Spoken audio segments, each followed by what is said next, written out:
Isang mapagpalang araw po ng Miyerkules, July 23, 2025. Ngayon po ay araw ng Miyerkules.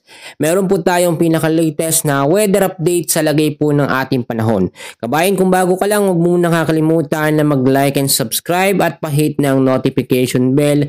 Maraming salamat po. Ganap na nga pong bagyong Dante yung minomonitor natin na low pressure area dito nga po sa loob ng ating PAR. Kung titignan nyo mga kaibigan, yung direksyon at tinatawag po natin na forecast track, no? Or track at intensity forecast, makikita nyo sa tinatawag natin na area of probability nitong si Bagyong Dante, hindi ho siya maglalandfall sa ating Philippine landmass.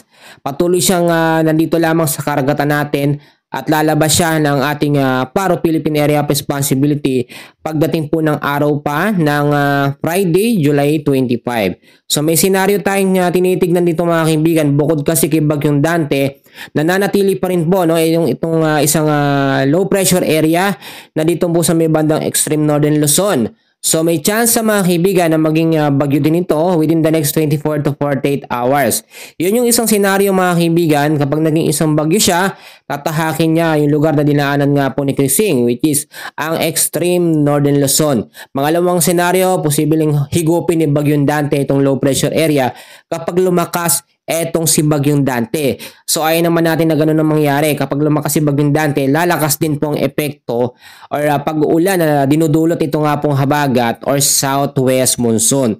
Ito namang isang low pressure area na may layo po ngayon na 2,705 kilometers east of extreme Eastern Visayas, ay wala pong direktang epekto sa anumang bahagi ng ating bansa. Pero nagbabantang pumasok ito, no? Tignan nyo mga kaibigan, halos malapit na rin siya sa ating Philippine Area of Responsibility. Pero sa ngayon, wala naman itong direktang epekto at nasa medium chance ito na maging isang ganap na bagyo within the next 24 to 48 hours. So tuloy-tuloy na tayo mga kaibigan. May mga lugar po tayo ngayon na apektado ng habagat.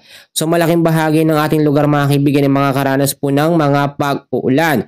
Ine-expect po mga kaibigan, no, ngayong araw po ang 200 mm sa dami ng ulan. So ano yan, parang red warning na to mga kaibigan. Orange warning to red warning yan.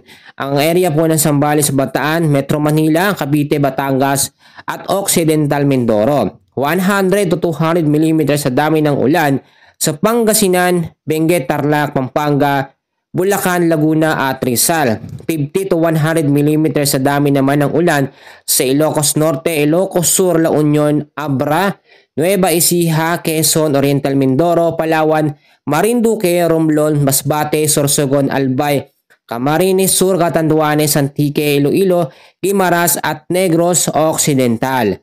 Inaasahan naman pagdating po ng Huwebes ng hapon, July 24, 200 mm pa rin na dami ng ulan. So madami pa rin to, no, sa Pangasinan, Zambales at Bataan. So mag-ingat ho talaga kayo ha, dahil hanggang Friday, Sabado hanggang sa Linggo, posible tayong makaranas ng malawakang pag-uulan.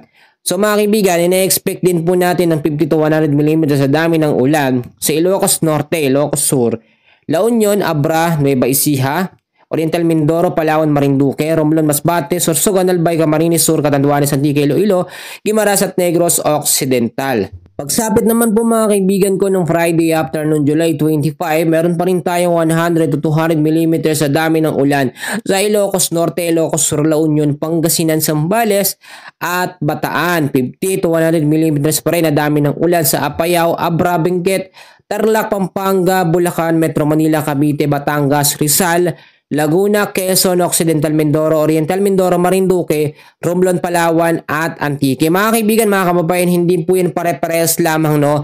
Iba-iba po yan ang araw at petsa, no? Kahit sabihin natin pare-parehas yung mga lugar na aking binanggit. So in-expect natin mga kaibigan hanggang sa Friday ang malawakang pag-uulan. Ito yung mga pag-uulan nating mararanasan, occasional rains, no?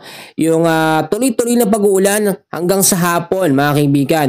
At yung monsoon rains naman mga kaibigan, yung tuloy-tuloy din pero malalakas na mga pag-uulan ng ating ine-expect. So yung mga pagbabaha posible din mangyari ulit, no? Nakakatakot man pero talagang hindi natin maiiwasan yan sa ganitong klaseng senaryo na halos tuloy-tuloy ang mga pag-uulan. Pero huwag kayong mag-alala dahil may kino-consider naman po tayo dito. Ang southwest monsoon or hanging habagat ay posibleng magkaroon din ng tinatawag natin na monsoon break o pansamantalang paghina o pagkawala ng habagat. So mangyayari lamang yon kapag nakalabas na ng ating Philippine Area of Responsibility etong si Bagyong Dante, at kapag hindi po naging isang ganap na bagyo ang low pressure area na malapit dito sa extreme northern Luzon na nasa medium chance to high chance na maging isang ganap na bagyo. Yun po ang tinitignan natin mga kaibigan at kino-consider natin para magkaroon tayo ng monsoon break. At kapag walang bagyo na buo or low pressure area ay malaki ang chance na unti-unting humina nga po etong habagat hanggang sa tuluyan ng mawala muna o magkaroon tayo ng monsoon break. Sa ngayon mga kaibigan ko mga kababayan, yan muna po ang pinaka-latest na weather update natin sa lagay ng ating panahon. Maraming salamat, magandang araw po sa inyong lahat.